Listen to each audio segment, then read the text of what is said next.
తలపెట్టిన. ఎందుకంటే ఈ మెడికల్ కాలేజీల ప్రైవేటీకరణ అనేది చాలా దుర్మార్గమైన చర్య.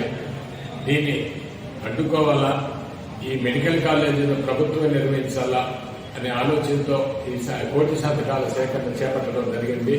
కోటి సంతకాల సేకరణ చాలా దిగ్విజయంగా జరిగింది.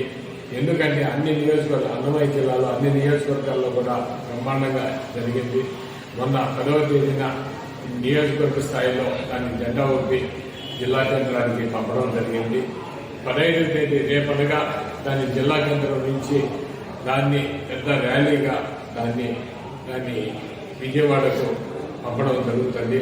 అక్కడ 18వ తేదీ జగన్మోహన్ రెడ్డి గారు ఆయన జెండా ఊపి గవర్నర్ గారికి ఈ కోటి సంతకాలన్నీ కూడా సమర్పించడం జరుగుతుంది. ఈ ప్రభుత్వం ఇప్పటికైనా, ఎందుకంటే రాష్ట్ర ప్రజానికం అంతా చాలా ఈ ఉద్యమాన్ని ఒక భారీ ఎత్తున చేయడం జరిగింది. అన్ని వర్గాల వారు కూడా ఈ ప్రభుత్వమే నిర్వహించాల మెడికల్ కాలేజీ అనే నినాదంతో ముందుకు పోవడం జరిగింది.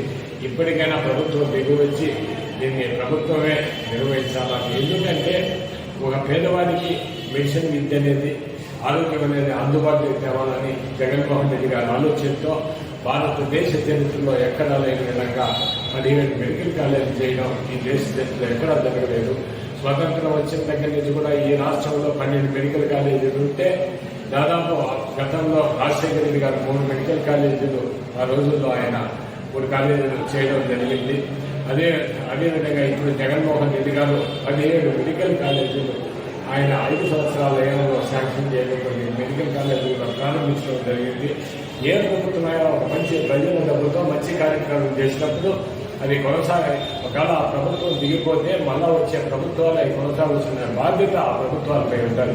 అలా కాకుండా ఈరోజు దుర్మార్గంగా అవన్నీ కూడా వాళ్ళ బినామీలకు అప్పచెప్పాలని ఆలోచన చేయడం చాలా దుర్మార్గమైన చర్య. దీన్ని తీవ్రంగా కూడా వైఎస్ఆర్ కాంగ్రెస్ పార్టీ ఖండిస్తాము.